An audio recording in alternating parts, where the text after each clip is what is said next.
Welcome to our October webinar, a collaborative presentation of the Federation for Children with Special Needs and the Recruitment Training and Support Center, RTSC. I'm Mary Beth Landy, the Training and Support Specialist at RTSC. Today's webinar is the role of education coordinators, presented by Janet Duncan, Kathy Monaghan, and Karen Collins, education coordinators for DCF in Cape Cod, Boston, and Lowell, respectively. They will be introducing themselves as we begin the webinar. Welcome, Janet, Kathy, and Karen. Thank you. Thank you. During the webinar, please type your questions into the toolbox and we will try to answer them during the presentation. Past webinars are archived on the RTSC website, along with many resources on trauma and learning and educational issues that impact students in child welfare. So I would love it if you would each introduce yourselves. So Janet, why don't you begin? Okay, well, my name is Janet Duncan and I live on Cape Cod. I've been working in this field for about 16 years total, for Justice Resource Institute for about 11 years, and as an education coordinator on Cape Cod for a total of about 8 years. And my name is Kathy Monaghan. I actually work for Communities for People Incorporated, and I've actually been in my DCF office, which is the Dimmock Street DCF office in Roxbury/Boston, for 14 going on 15 years, all of it as an ed coordinator. I have previously worked at a private special ed school and for a local school district. And I am Karen Collins. I work for Wayside through the Malden DCF office. I was previously at the Lowell DCF office for about a dozen years, and prior to that, the Chelsea DCF office, and now I am in Lowell. I'm Malden, not Lowell anymore. So education coordinators, who are we and what do we do?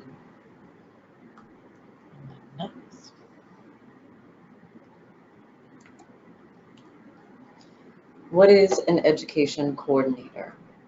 The education coordinator provides educational services and coordination on behalf of DCF by working with districts, providers, SESPs, and parents to have continuous appropriate educational services provided by the DCF involved youth. There are 29 DCF area offices in the state. Each office has a Family Networks contract for lead agency service coordination. DCF area offices determine which provider gets the Family Networks contract to serve their office. Typically, the Family Networks lead agency staff work within the DCF area office, as our function is an internal support to DCF's work with clients. While the collaboration between school and districts and DCF has been a long-standing work in progress, with the introduction of ESSA, which is Every Student Succeeds Act, the collaboration is now required for all children placed in DCF or by DCF. Family Networks lead agencies, DCF education coordinators are Family Network staff. Family Networks lead agency staff include service coordinators who provide the coordination with all contracted providers and services DCF employs for their clients' benefit.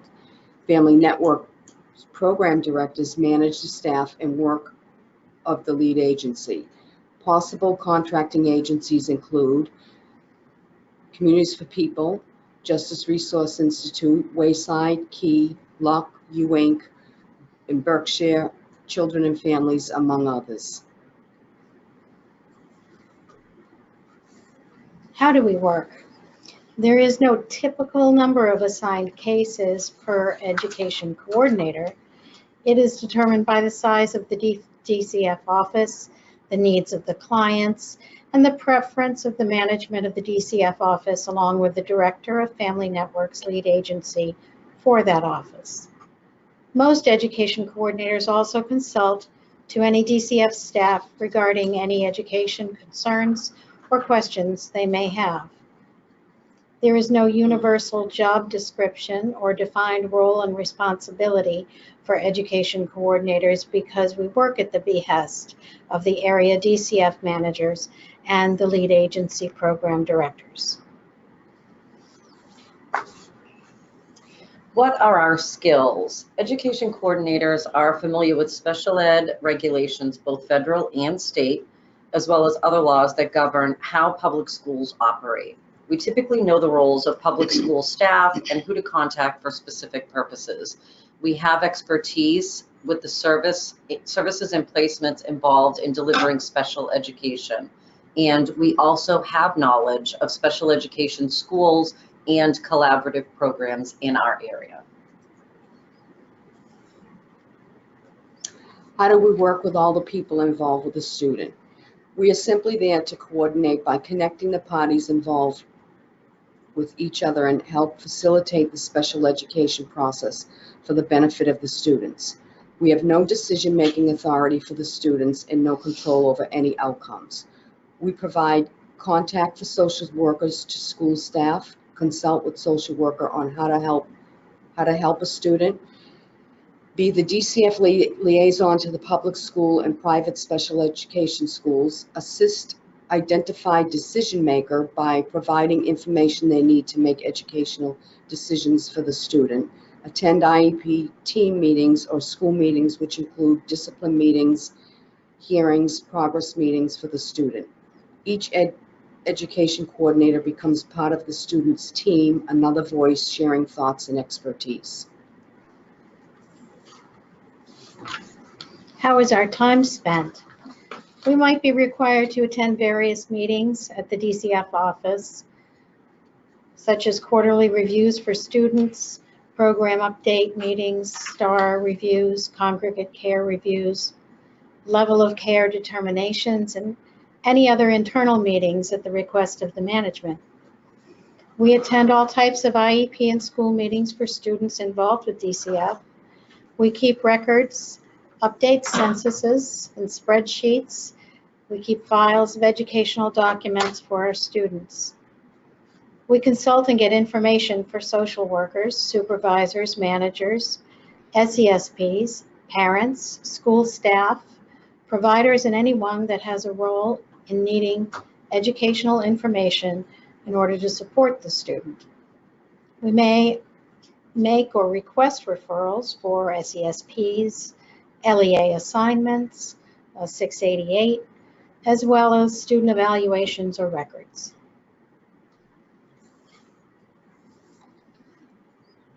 So who are the clients that we're involved with? So our clients are the children involved with DCF, therefore they have likely experienced neglect and or abuse. As a result, they may have social, emotional, and or behavioral issues, or all of the above. We also work with children who have very specific learning disabilities as well.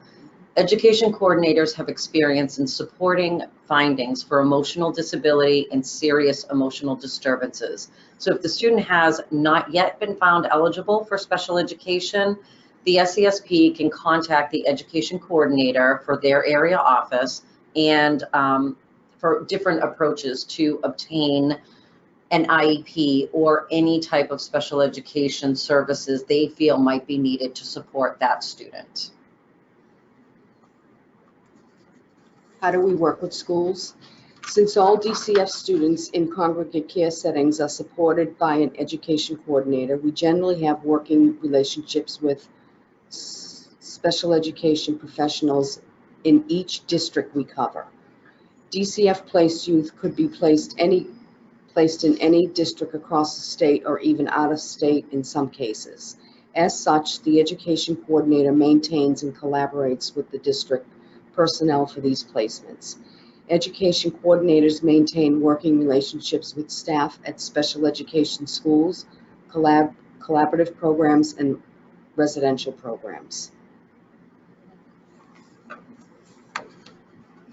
Our daily bread. We assist in the team process of assuring appropriate educational services in the least restrictive environment. We collaborate with collaterals to ensure the continued delivery of education services when a student is moving to another setting. We read, listen, observe, question, and research in order to obtain salient information which will affect the student's educational needs. We share this information with the people who need to be aware of it in the hopes that it will assist in a good outcome for the student.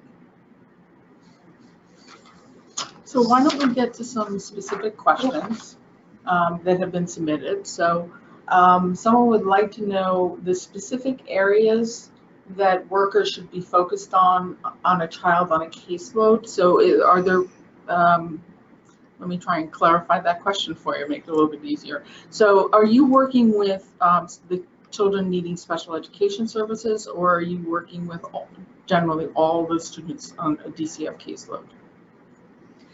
Well, I think that varies by office.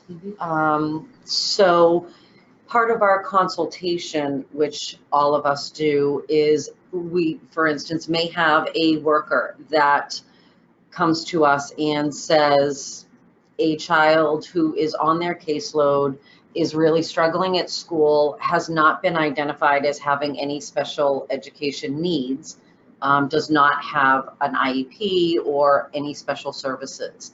So what they'll do is sit down with us, we'll consult, we'll ask if there's ever been any evaluations done within the school setting. If not, we talk about, does that make sense to request some initial evaluation assessments? Who's involved with that child? What services are already in the home, and the particulars around exactly what do they mean when they say the child is having difficulty in school, because having difficulty in school doesn't necessarily translate into you need specially designed instruction or an IEP. So first we start with a consult. Okay. But we're not only involved just in the special education realm. I mean, I think that we're all dealing with enrollment issues, transportation issues, special education, general education, attendance issues, discipline issues, assisting with the seamless transfer of records from one district to another or from one state to another. So we get involved with a variety of issues, not just, I think, sometimes people think we're only involved with the special education. Any educational issue, question, or consultation that needs to be had, we're in the office available to do that for a social worker, any staff. I know that in my office I work with a lot of parents who are having challenging issues with maybe their children at schools. Intact families we work with as well, to assist in keeping that family intact, because sometimes it is just a school issue for any number of reasons. So we're not boxed into just special education. It is, I work with a lot of parents as well. So on the CRA cases? Yep. Okay. The only thing I would add is that primarily my caseload is those students who are in what is referred to as congregate care, and that is students who are in residential settings that have been placed there by DCF. Most of them do receive some sort of special education support, some do not. So it does vary. And there are other students that I serve as well. So I am actually the trainer for the surrogate parents, the special education surrogate parent program. And a lot of surrogate parents ask the question of, for children who are removed and in the custody of DCF, why there aren't more children on IEPs, particularly because of the trauma backgrounds that they all come with. And then being removed from your family is traumatic. For sure. And so the question always comes back to, that's a great question for your education coordinator at DCF. So I certainly understand the question, meaning the, questioning why with a kid with a trauma background should or should not be on an IEP. But I think what the key thing that we have to really focus on is that trauma impacting a child's ability to make effective education and academic progress. Not every child that I see come across my caseload, even with a trauma background, needs special education services. There are some children who just need additional supports within their general education. I think it all depends on how that trauma plays out, and every child is different.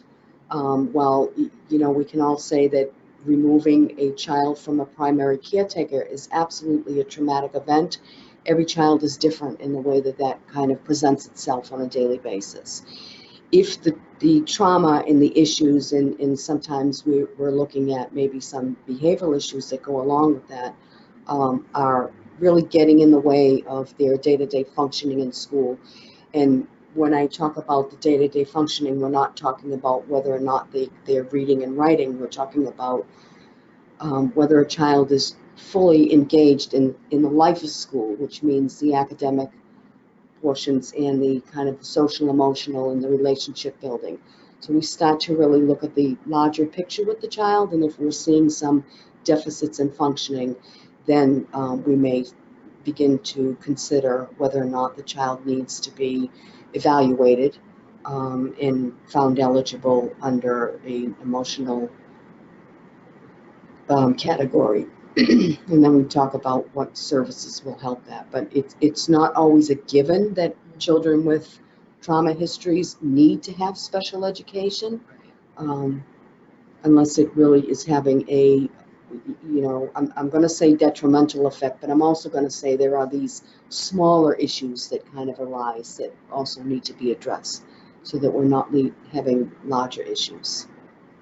I think one of the other things we need to also remember is that a child for an SESP or even a foster parent, because I know there are some foster parents that ask the same questions.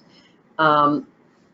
This may be their first placement or their first assignment. However, the child has moved from home to home or district to district over the last year or 2 years or whatever it happens to be. And one of the things that we need to remember is sometimes a child doesn't stay in a placement long enough to complete that 45-day assessment, because 45 days is not 45 days, it's 45 school days. Mm-hmm. So if we were to request an initial evaluation now, we're looking at around Christmas time before a meeting takes place. And by that time, the child could have already moved once or twice already. So it's not a given that the district that the child is in at the moment is going to be able to complete that assessment before they move. So that's a key piece for people to remember, which is why it is so important for us and caretakers and SESPs to remember to keep documents and forward those documents to the next provider or even home or the DCF worker, because that all comes into play when we're talking about a pattern. A child may get placed in a school district and do fine through their honeymoon period of 4 to 6 weeks, and then all of a sudden everything blows up. Mm-hmm. Then we're starting the process literally from scratch, mm-hmm. from day one. So as Kathy said, not every child who has a disability or has a diagnosis needs specialized instruction. However, the second part of that is, even if they do, sometimes we can't get them to stay in a district long enough to go through that process. And that's why that gets lost at times. Mm-hmm. Jen, anything to add to that? No, I think they covered it. Okay.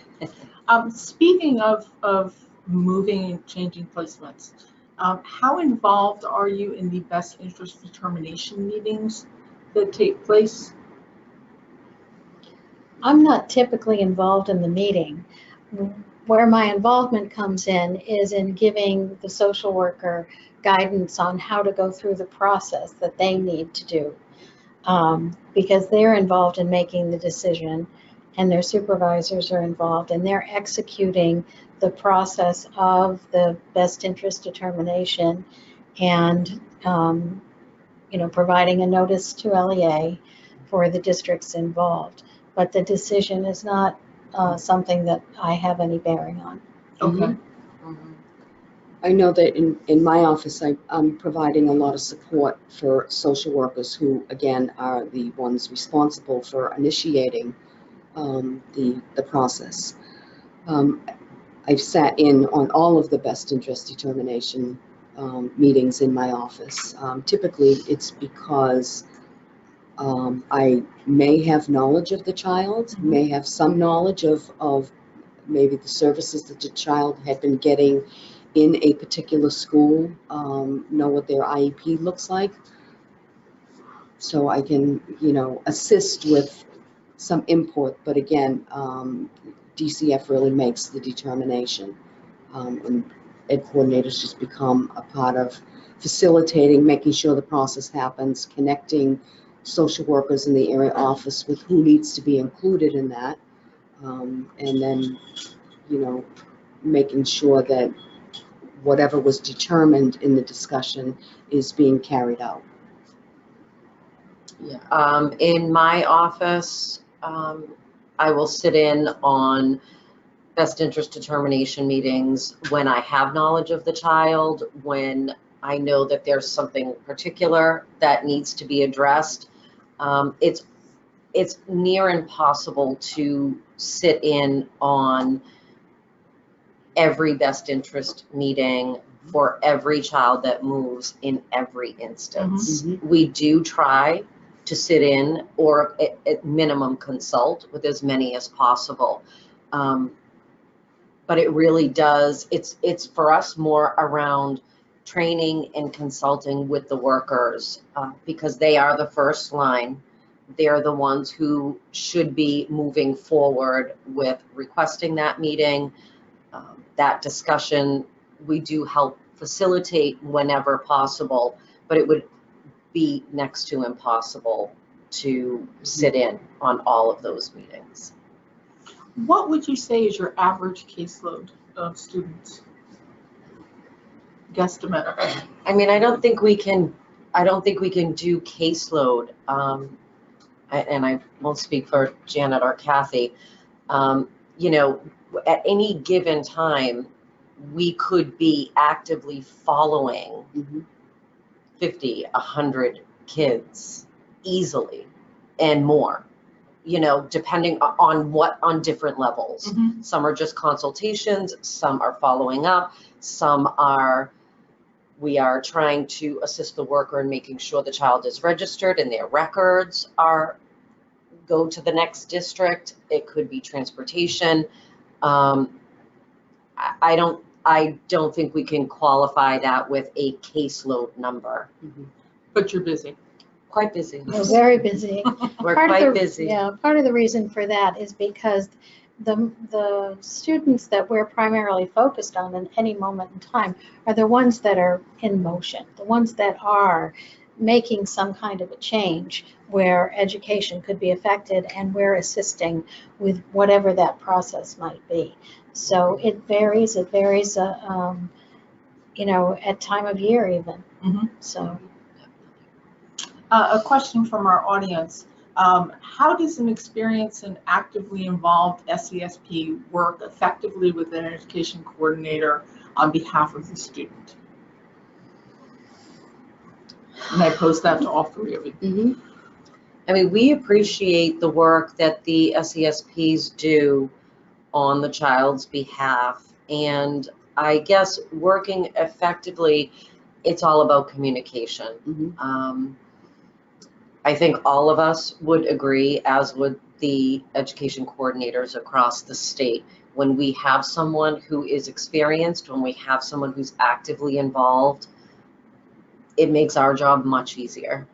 And we can appreciate when we get telephone calls from SESPs asking for more information, asking for documentation so that they can review it and be as up to date as possible prior to any meeting taking place. I'm very much an advocate for SESPs because I spent a long time being one myself. And I think that they're an extremely valuable member of the team. I try to provide when someone is newly assigned contact by reaching out, making a phone call, sending an email, whatever it might be, to connect with them, make a relationship with them. I try to provide documentation that might help them to get to know the child, the case, if they don't have it, or if there's something I can supplement with. I also typically will make a point of saying that it's probably easier for them to reach me and have me get back to them with whatever it is they're looking for than it is for them to reach a social worker. And so I don't mind getting the calls and the questions and, you know, working with them on even the small pieces. I see us as team members. Right. The difference being in our roles is that the SESP is, for all intents and purposes, the parent who holds the decision-making Right. role and authority over any special education decisions. We don't, but we are, you know, I think I've heard it a few times, the communication and the collaboration is very, very important, because I know in Boston alone, it's a very large district. It's often very difficult to try and figure out who plays what role in a child's life at school. I know, again, because I work in Boston, I usually have a handle on that and can direct an SESP to exactly who they need to speak to with specific questions. If they're having challenges around having people respond back to them, I can certainly reach out to the school itself and say, you know, we need to communicate regarding this child. So I always welcome somebody else with expertise to collaborate on the needs of our kids. Great. Collaboration is the strongest thing that we accentuate in our trainings. Collaboration with the social workers, with the entire team, the school of origin, or the admission placement, if that is the suitable placement for the child. Someone asked, how do you become an education coordinator? I see the smirks, but I think we've come from different places at different times. Definitely. I think the bottom line is you have to have a passion for working with families, working with children. You have to continue to always keep an open mind. I mean, obviously, every lead agency, Family Networks, has their own criteria for the hiring process. So, and it varies. So it would be difficult to kind of have that conversation. But generally speaking, as an ed coordinator, you know, you have to have knowledge of both state and federal special education laws, and those are always evolving. There are always things on the DESE website, or just everything comes up. So you have to always be current on what's going on, what the new requirements are, and I think to talk about specifics, we definitely, as Janet said, we've all gotten to this place in various ways for various reasons. So we can skip the next question on the professional background required for this role and position, because that does depend on which lead agency they're coming from. Yeah, it depends on which lead agency. So they each have, DCF has contracts that are renewed every several years. And in that contract, the ed coordinator is part of that lead agency Family Networks contract.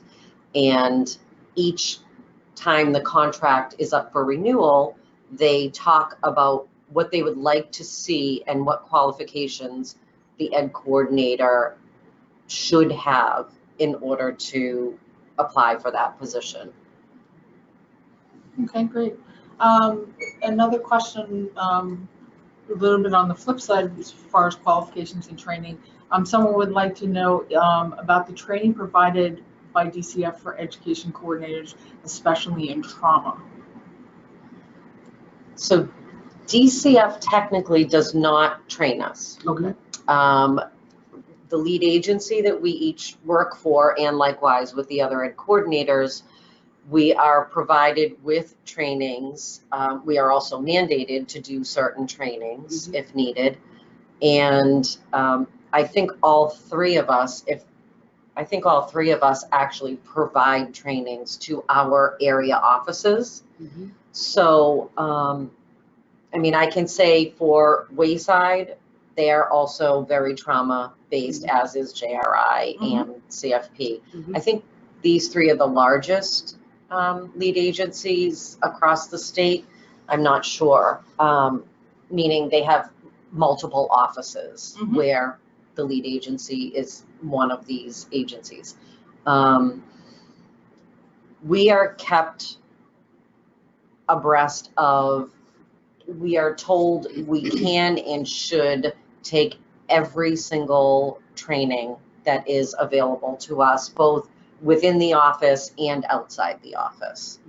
And most, if not all, ed coordinators take that very seriously. So professional development is a key component. Key piece. Oh, very much so. And a lot of us are looking for constantly the next training that, we feel we need, or we know will enlighten a certain aspect of our work, or expose us to something that we haven't had a lot of exposure to, that comes into play because things are constantly in change. And experience is one of the best teachers for all of us.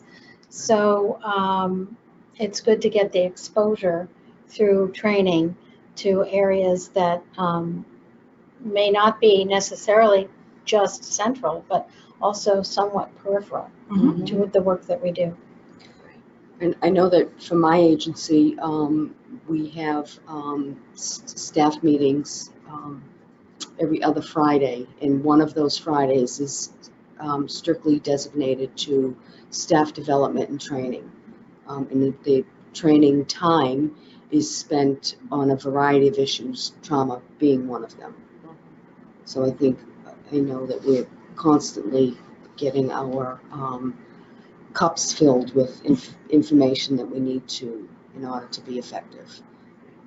On the flip side of that, I think that there are a lot of SCSPs that are always looking for the social workers to be more educated in specifically in trauma and social emotional disabilities. Are you providing that, or is DCF as a whole providing that education for them, particularly with the influx of new social workers coming in? Dare I say young social workers as well. So looking for that, some answers to whether you're providing that, or are they being provided that by DCF? So I first want to say is that I am by no means an expert on trauma. However, I think that I have been involved in enough trainings and have sat and paid attention and listened, and just through my experience, I do have continuous conversations with social workers in my office around, let us not ever forget the impact trauma has on A, the developing brain, and B, on a child's day-to-day functioning. Because a lot of times what I might hear when I ask, do we think that so-and-so could benefit from a special education evaluation if they're having difficulties in school? And sometimes the immediate answer I get back, well, you know, he's getting A's and B's, but constantly getting suspended for fighting, talking back to the teacher and not following rules, and, you know, trying to kind of shift the thinking a little bit around that's not just behavior. There's a root to that. Right. And I think that we need to better understand that, because when we begin to peel back the layers, you know, we don't have a misbehaving child, we have a pretty traumatized child that needs a lot of support. So again, as I initially said, I'm not an expert, but I certainly have enough knowledge to be able to have conversations with people around, we really need to pay attention to this piece for this particular child. Great. Yeah, one of the initiatives that we have within our program, RTSC, is working with school districts on training for developmental childhood trauma. And specifically, we've worked a lot with collaboratives. So we're starting to move into the public schools districts and finding that the interesting paradox shift that is starting to happen is no longer what's wrong with this child, but what has happened to this child. And getting teachers to realize that there's probably one child, and you've had a child with trauma, whether you've known it or not. Particularly, the feedback we get is that explains a lot, or, you know, that was very eye-opening for me, and in reflecting back through my career and what's currently happening in my classroom. So I definitely think that it is so important across the board for everyone to have that understanding. I do direct a lot of people to the ACEs information, because I think it's a good, I don't want to say that it's basic, but I think that people who might not be as versed as we are in some of how trauma kind of plays out developmentally, and how it's forever changing in a child's presentation. I think it's some good basic information that will just tell somebody, yes, this is a piece we need to pay attention to. And we do, as part of our training for surrogate parents as well as for the developmental childhood trauma, hand out the ACE questionnaire, the Adverse Childhood Experience Questionnaire, and suggest that people find out what their own ACEs are, what are their own triggers.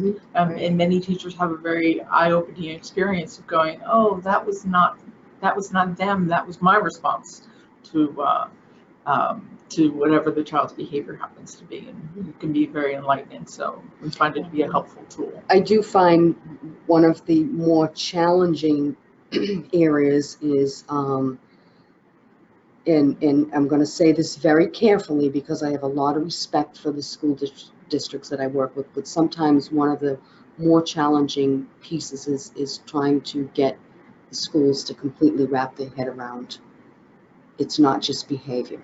That there is something, and we all know that the behavior does need to be addressed, but there's something deeper than that really needs to be paid attention to and addressed.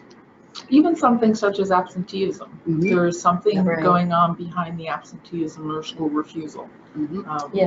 I had a meeting this morning for exactly that, and just changing the language within a meeting sometimes changes the perspective of the professionals that you're working with within a school or within a school district. Just, school truancy, school refusal, and being able to change the language to say, well, let's look at it this way. There was a significant traumatic event that happened, and as a result, the anxiety is so overwhelming, this student is unable to even get herself into the school, much less into a classroom or into a learning environment.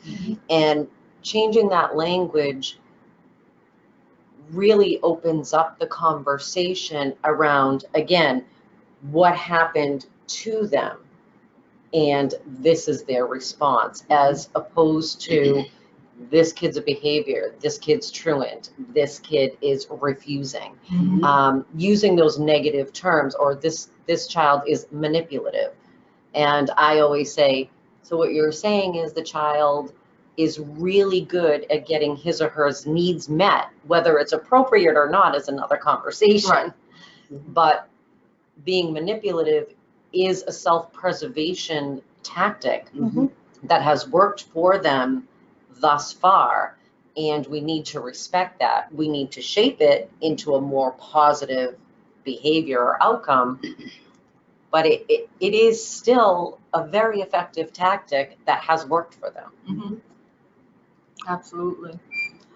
Someone would like to know, how can education coordinators support the residential group homes in developing and implementing programming and training for the staff in meeting the needs of the students who are on IEPs and residing in those homes?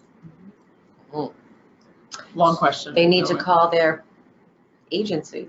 They need to contact their program director and the person above them and the person above them and say, we need more training. Kind of like what we do. Right. If they don't know where to go for training, then maybe they would want to suggest that, they go to the Federation and ask what's available. I know we all are willing to provide trainings, usually for the collaterals that we're involved with, if asked, but we're so busy, we're not looking for it. It's not on the job description necessarily, but we all want everyone to be better informed or more familiar with the special education process or with disabilities and how they impact education, and a variety of different topics that we're all interfacing on a day-to-day basis. So someone would like to know, how can we improve the communication between DCF and Surrogates in dealing with child placement, such as foster care? And I guess it was going to lead into a question that I was thinking in my mind. Do you do help with the transition from students that are going either into a kinship placement from a congregate care placement, or possibly going into a pre-adoptive home or a foster home? So I think, yes, but I also think that we have to remember that any DCF placement over 24 hours long is a foster care placement. Foster care does not only mean a home. Foster care now encompasses foster care placements with a family, kinship placements, intensive foster care placements, group homes, and residential schools. So when you say foster care, to me, it's a wider range of placements at this point. I believe their question was posed as their terminology meaning placed in an individual foster home, as opposed to a congregate care facility. Well, I think it's well known to a lot of us that the availability of foster homes is much slimmer than what we truly need. And so depending on the area that we work in will depend on how available that resource is. And I know in my area on Cape Cod, they're few and far between. And there isn't a selection process typically that can happen. It's whether or not you can find the home. So there may be situations that don't work out as well as we would hope, but it's the best that can be done at that moment in time. And that's honestly the way it is. So can I ask you just to restate that question? Certainly. How can we improve the communication between DCF and Surrogates in dealing with child placement / foster care? I guess I'm trying to figure out what the question is trying to get at, because the first thing I can say is, again, we go back to the communication and the collaboration.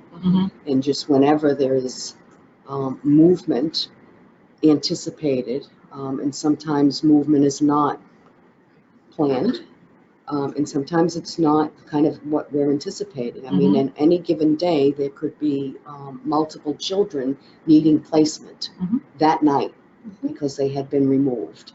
So as much as an ed coordinator and as much as DCF would like to reach out to everybody that is involved with that child in that moment, we're working in a crisis situation, in a child who needs a placement. So sometimes getting everybody that needed to know that information, the information happens a few days later.